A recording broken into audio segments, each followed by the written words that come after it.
नमस्कार, इतना स्वदेश पे आपके स्पेशल शो में स्वागत है। शो का नाम है गदर शेयर।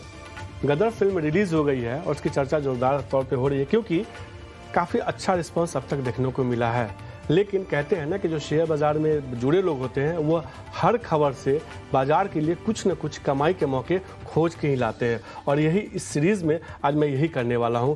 मैं आपको बताने वाला हूं वैसे गदर शेयर जिसने इस साल एक शानदार रिटर्न दिया है। कह सकते हैं कि दलाल स्ट्रीट के सिल्वर स्क्रीन पे ये शेयर ब्लॉकबस्टर बने हैं।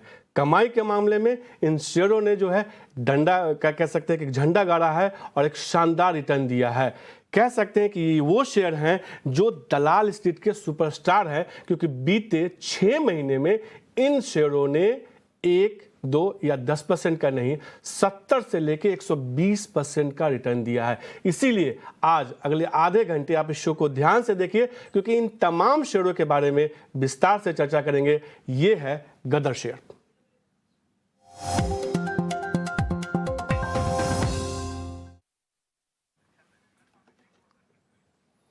और गदर शेयर बताने के लिए जो आज हमारे साथ जो है दो खास मेहमान जुड़ेंगे। इसमें इनफैक्ट इसमें आशीष कपूर जुड़ेंगे इन्वेस्ट शॉपे के, और इसके अलावा विनीत बोलेंजकर जुड़ेंगे वेंचुरा सिक्योरिटीज़ के। विनीत जो है इनफैक्ट जुड़ चुके हैं हमारे साथ, और अक्सर हम जब बात करते हैं किस शेयर पे खरीदारी करने की सलाह है, किन शेयरों पे, खासतौर पे जब स्पेशल ऐसे शो जब भी करते हैं तो हमारी मदद करने के लिए हमेशा विनीत सर आते हैं, और वो उन तमाम शेयरों के बारे में विस्तार से हमें बताते और समझाते हैं कि इन शेयरों में आपको क्या करना चाहिए।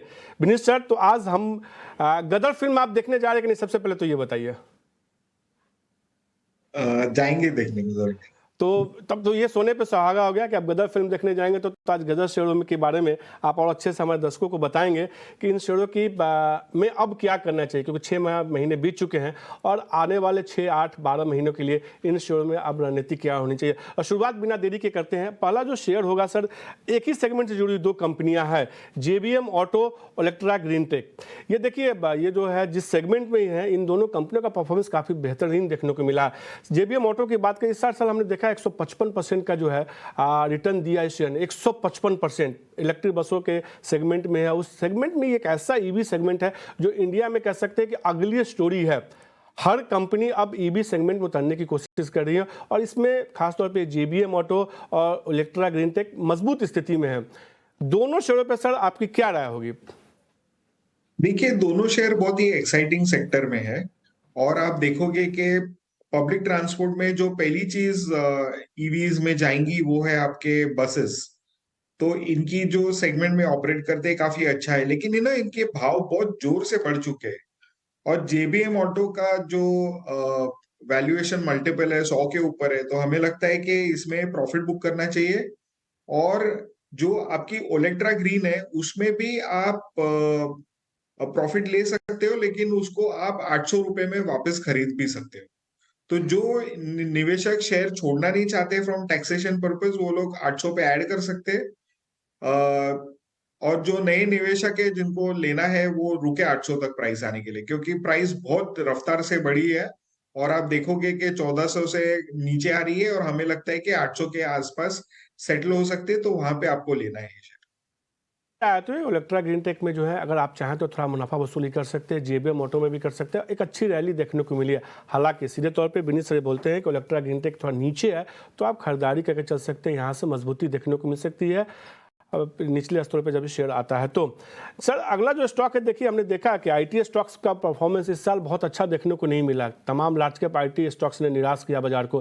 खासतौर पे इन्फोसिस के नतीजों के बाद से हम देख रहे हैं लगातार दूसरा तिमाही ऐसा होगा जब IT कंपनियों का परफॉर्मेंस खराब देखने को मिला। लेकिन एक स्टॉक देखिए, जेंसर टेक, 132% का इस कंपनी ने रिटर्न दिया है। ऑर्डर बुक बेहद मजबूत देखने को मिल रहा है, और मिड कैप IT में एक ऐसी IT कंपनी है जिसका प्रदर्शन अब काफ़ी शानदार देखने को मिला। अगर पूरे 6 महीने का देखा जाए तो इस शेयर को लेके आपका क्या नज़रिया है?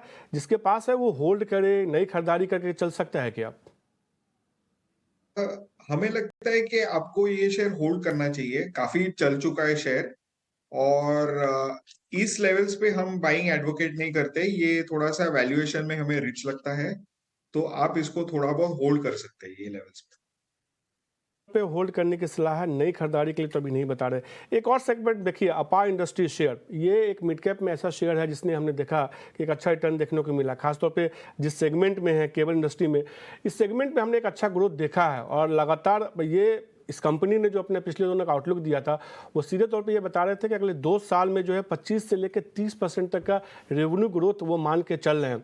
अपार इंडस्ट्रीज में हमने देखा है कि इस साल करीब 105% का रिटर्न देखने को मिला है। आपकी क्या राय होगी अपार इंडस्ट्रीज को लेकर? क्या आपको लगता है कि इस लेवल पे जब एक अच्छी रैली देखने को मिल चुकी है शेयर में, खरीदारी करनी चाहिए या इस शेयर पे एक बार के लिए प्रॉफिट बुक कर ले? नहीं, हमें लगता है कि इसमें जरूर निवेश कर सकते हैं आप। हमारे हिसाब से इसमें और 21% का अपसाइड आपको मिल सकता है। कंपनी की ग्रोथ काफी अच्छी है, जो सेगमेंट्स में ऑपरेट करे, कंडक्टर्स, केबल्स और ट्रांसफॉर्मर सेगमेंट ऑयल्स में है। तो हमें लगता है कि ये सारे सेगमेंट्स एक स्वीट स्पॉट में, तो ये आप होल्ड कर सकते हैं या आप एक 21 तक का अपसाइड के लिए आप खरीद भी सकते हैं उसको। तो अपार इंडस्ट्रीज पे राय बातें हुए कि आप इस शेयर को होल्ड भी कर सकते हैं और यहाँ से और अच्छी रैली के लिए मौजूदा स्तर पे खरीदारी करके भी चल सकते हैं। अब हमारे साथ जो है इन्वेस्ट शॉपे के सीईओ आशीष कपूर भी जुड़ चुके हैं। आशीष सर, शुक्रिया इतना स्वदेश को समय देने के लिए। हम गदर शेयर की बात कर रहे हैं, ऐसे शेयर जिन्होंने इस साल रिटर्न के मामले में जो है गदर मचाया। पहले तो यही कि मूवी देखने जा रहे हैं सर गदर, विनीत सर तो जा रहे हैं। गदर अभी मैंने डिसाइड नहीं किया, बट मोस्ट ऑफली मैं देखूंगा शायद। निश्चित रूप से तो आशीष सर भी कह रहे हैं कि गदर फिल्म देखने जाएंगे। लेकिन सर, जिन गदर शेयरों की मैं बात कर रहा हूं उसमें जो शुरू के 2 शेयरों पर चर्चा हुई है, अब तक 3 शेयरों पर, जिसमें 2 ऑटो सेगमेंट से जुड़ी कंपनी है, इलेक्ट्रा ग्रीनटेक और जेबीएम ऑटो। इन दोनों शेयरों का रिटर्न हमने देखा है कि इस साल बेहद शानदार देखने को मिला है। आपकी क्या राय होगी इन दोनों शेयरों को लेकर? क्या इस शेयर इस लेवल पर खरीदारी करनी चाहिए, जिनके पास है वो मुनाफा वसूली कर ले, या आपको लगता है कि नहीं ये मौका है इस शेयर को अभी भी होल्ड करने का? जेबीएम ऑटो में तो मैं समझूंगा कि एक बार प्रॉफिट लेना चाहिए। यहाँ पे 1125 तक का हमारा अनुमान है, शायद नीचे आ सकता है, तो एक बार तो मुनाफा लेना चाहिए। जेंसर टेक्नोलॉजीज मेरे को लग रहा है कि अभी भी इसका काफी अच्छा स्कोप है, रिटर्न बड़े अच्छे आए हैं, पर इसको अभी भी होल्ड कर सकते हैं 580 का टारगेट इन माइंड। आते हुए जेबीएम ऑटो, इलेक्ट्रा ग्रीनटेक पे सर, जेंसेट टेक को लेकर क्या रहा है? आईटी स्टॉक्स का हमने देखा कि इस साल काफी ज्यादा अंडर परफॉर्मेंस देखने को मिली थी। हालांकि इस शेयर ने काफी अच्छा परफॉर्म किया है, 132% का रिटर्न इस साल अब तक शेयर ने दिया। आपका नजरिया क्या है जेंसेट टेक को लेकर? जेंसर टेक्नोलॉजी मैंने अभी बताया, मेरे मुताबिक स्टॉक काफी अच्छा है डिस्पाइट द रन अप, और मेरे मुताबिक यहाँ पे आप होल्ड कर सकते हैं 580 की टारगेट को मद्देनजर रखते हुए। टेक पे एक और शेयर देखिए, खासतौर पे हमने देखा है कि बीते अगर 15-20 दिनों का 1-1.5 महीने का ट्रेंड देखें तो फार्मा स्टॉक्स में अच्छी रैली देखने को मिली है। लेकिन इसमें एक अरबिंदो फार्मा है, इस साल इस शेयर ने जो है दोगुना रिटर्न दिया है, 102% का रिटर्न दिया है। और जिस तरीके से हमने देखा है कि इसमें कुछ बड़े एचएनआई जो है खरीदारी कर रहे हैं, और कंपनी ने जो अगले 4-5 साल के लिए करीब 40,000 करोड़ से ज़्यादा के रेवेन्यू का ग्रोथ का जो लक्ष्य दिया है, आपको लगता है अरबिंदो फार्मा में इस लेवल पे क्या करना चाहिए? क्या मुनाफा वसूली करनी चाहिए, या जिसके लिए मौका छूट गया है क्या उसको एंट्री करनी चाहिए या इंतजार कर सकते हैं? देखिए, मेरे मुताबिक औरोबिंदो फार्मा भी काफी अच्छा लग रहा है, क्योंकि फार्मा में दोबारा से रुझान आ रहा है और कई फार्मा शेयर्स बहुत ही अच्छा कर रहे हैं। मेरे मुताबिक अभी भी इस औरोबिंदो में अभी भी काफी स्कोप है ऊपर जाने का, और आप इसको 950 के टारगेट से होल्ड कर सकते हैं, जो मेरे मुताबिक जल्दी आना चाहिए। मैक्सिमम आप मेरे हिसाब से 6 महीने तक के टारगेट ड्यूरेशन से अब 950 तक का आप अनुमान लगा सकते हैं। तो अरबिंदो फार्मा निश्चित रूप से होल्ड कीजिए, यहाँ से चाहे तो खरीदारी भी करके चल सकते हैं। 960 रुपये तक का लक्ष्य देखने को मिल सकता है अगले 1 साल के लिए। अभी करीब 860 862 के आसपास ट्रेड करा। विनीत सर, अरबिंदो फार्मा को लेकर आपका क्या नजरिया है? नहीं, मैं अग्री करता हूँ आशीष भाई के साथ। मुझे लगता है कि ये हमारा टारगेट बिल्कुल मिलता जुलता है, 950 मेरा भी टारगेट है।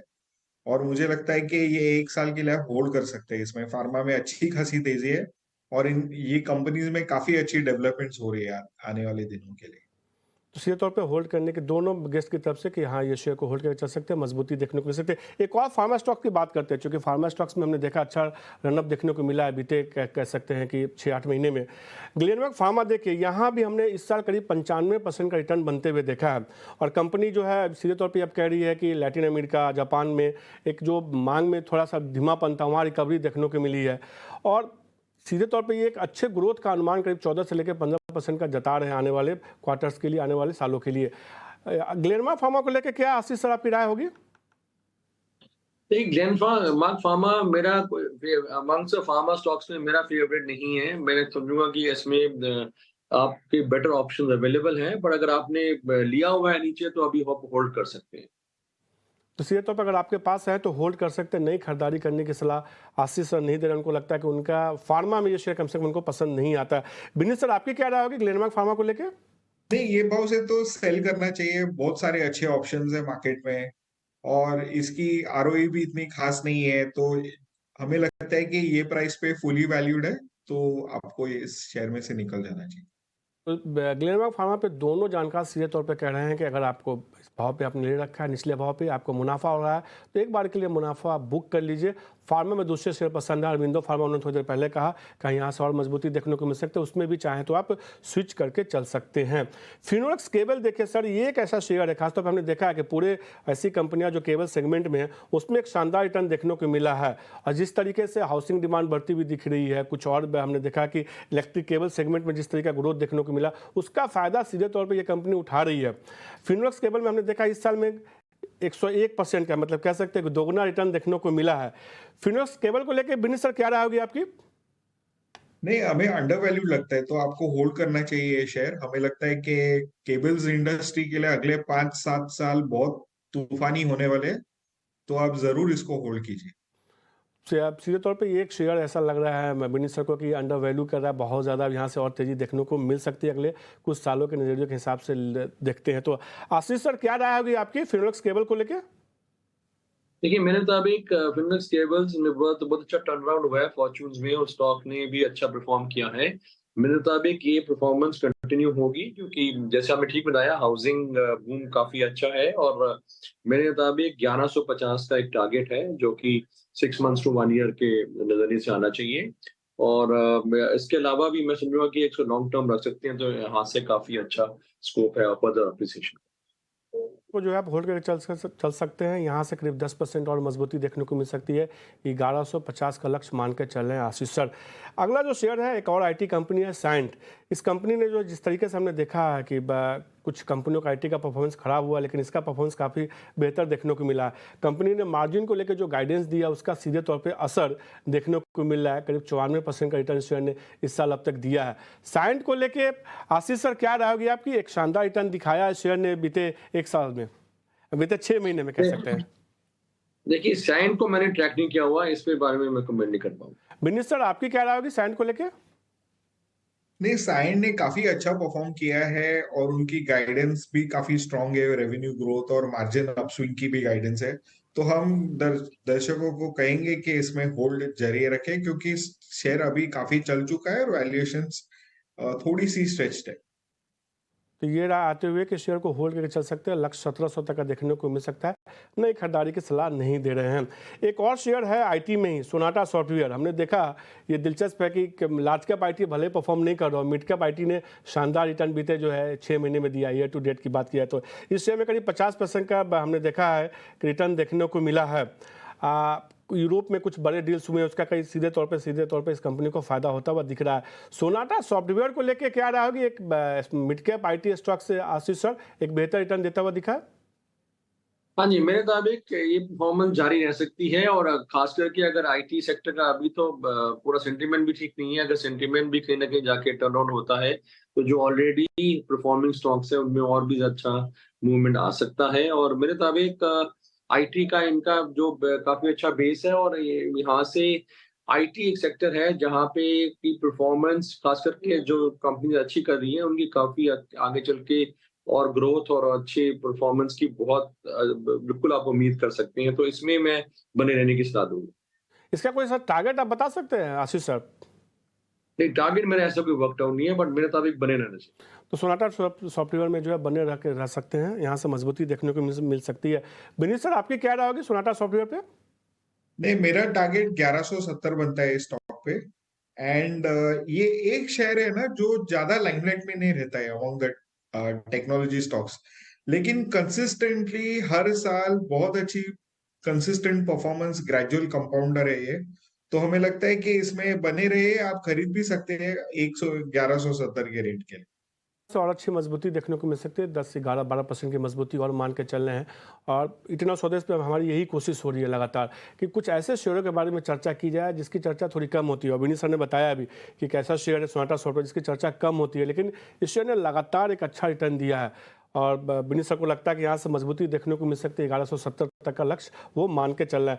केबल सेगमेंट से एक और कंपनी है जिसने हमने देखा कि बीते कुछ वर्षों में एक शानदार रिटर्न दिया और बीते 6 महीने में तो बहुत सादा रिटर्न दिया। पॉलीकैब इंडिया करीब 83% का रिटर्न शेयर ने दिया है और एक अच्छी मजबूती देखने को मिल रही है।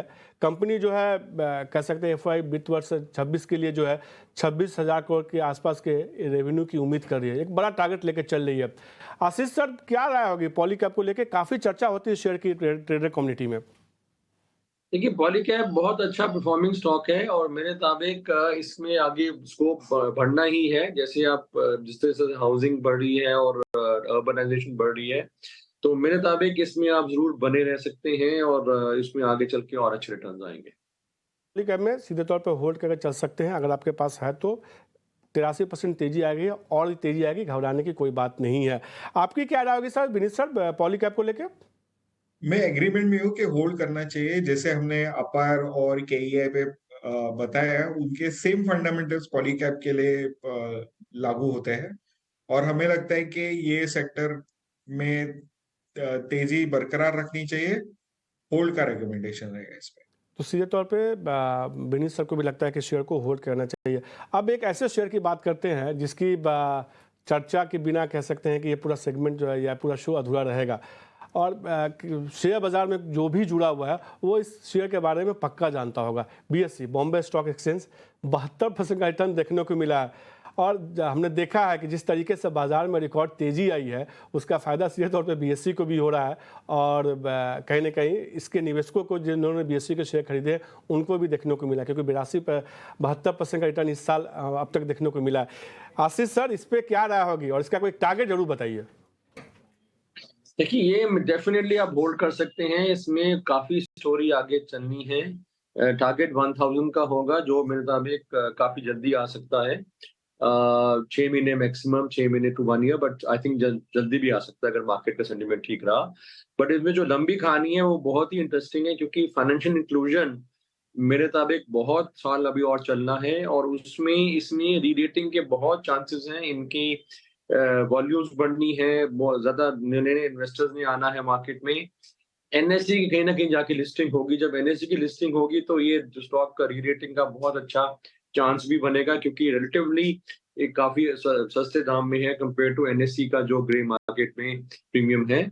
और इसके अलावा CDSL का जो इनका स्टेक है, बाकी overall sum of parts valuation, मतलब बहुत चीजें हैं जो ट्रिगर कर सकती हैं स्टॉक को ऊपर जाने के लिए। तो इसमें तो डेफिनेटली बने रहना चाहिए। 1000 का टारगेट है जो कि शॉर्ट टू मीडियम टर्म का है, बट लॉन्ग टर्म के लिए आप अगर इसको रख सकते हैं तो ये बहुत अच्छी थीम है जो अगले 4-5 साल बहुत अच्छा आपको रिटर्न देके जाएगी। दूसरे तो BSE में खरीदारी करके चले। वैसे भी अगर इंडिया ग्रोथ स्टोरी की बात होती है, अगर इंडिया ग्रोथ स्टोरी यहाँ से चलेगा जैसा कि आशीष सर बता रहे हैं, तो फायदा BSE को निश्चित रूप से होगा। विनीत सर, आपकी राय क्या होगी? और आप अगर किसी को 2, 3, 4 साल, 5 साल के नजरिए के हिसाब से देखना हो तो आप इस शेयर के बारे में क्या लक्ष्य रखते हैं और क्या कहना चाहते हैं? नहीं, 4-5 साल के हिसाब से लक्ष्य के लिए अच्छा है, लेकिन हमें लगता है कि बहुत ज्यादा एक्सपेंसिव हो गया शेयर।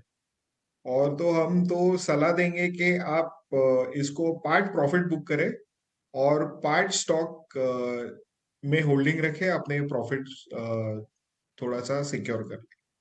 ये राय आते हुए कि थोड़ा मुनाफा वसूली के लिए बाकी आप होल्ड करके चल सकते हैं। और होल्ड करते हैं तो उसका लक्ष्य जो है सीधे तौर पर आशीष सर ने बताया कि यहाँ से और मजबूती देखने को मिल सकती है। 1000 तक का लक्ष्य देखने को मिल सकता है। लंबी अवधि के हिसाब से अगर नजरिया रखते हैं तो आशीष सर को काफ़ी पॉजिटिव लगता है इस शेयर BSE।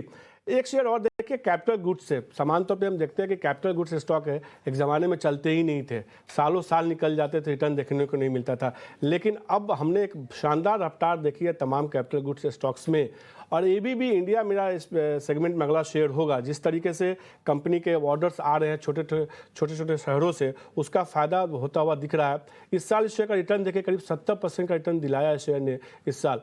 आशीष सर, क्या राय होगी एबीबी को लेके आपकी? देखिए, मेरे तो अभी काफ़ी सालों बाद टर्न अराउंड हुआ है सेक्टर में। जो अभी रिटर्न आया है इस साल में, वो तो नहीं दोबारा रिपीट होगा, बट एबीबी डेफिनिटली बहुत well established blue chip company है, और मेरे को लगता है कि जो टर्न अराउंड हुआ है सेक्टर में, वो अभी और दम है उसमें, अभी अगले कुछ साल चलेगा। तो एबीबी डेफिनेटली आप इसको होल्ड कर सकते हैं अगर आपको नीचे भाव में लिया हुआ है। फ्रेश बाइंग मैं समझूंगा कि अवॉइड करनी चाहिए, रन अप काफ़ी हो चुका है, और मेरे मुताबिक अगर कभी करेक्शन आता है नीचे के स्तरों में मिलता है तो डेफिनेटली अच्छा रहेगा बाय करने के लिए। पर फ्रेश बाइंग अभी नहीं, बट डेफिनेटली आप उसको होल्ड कर सकते हैं। यहाँ से एक अच्छा रीजनेबल रिटर्न ये अगले कुछ साल देता रहेगा। एबीबी पे सीधे तौर पे ये राय आती है आशीष सर की तरफ से कि अगर आपके पास है तो होल्ड कीजिए, नीचे आता है तो खरीदारी कीजिए, इस लेवल पे खरीदारी करने की सलाह नहीं हुई।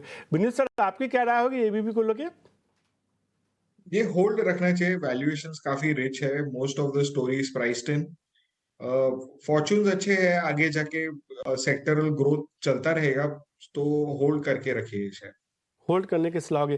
एक और स्टॉक, थोड़ा सेक्टर बदलते हैं, जिसकी हम पिछले कह सकते हैं 3-4 सालों में जिस सेगमेंट की और जिस सेक्टर की सबसे ज़्यादा चर्चा हुई है फिनटेक कंपनियां हैं।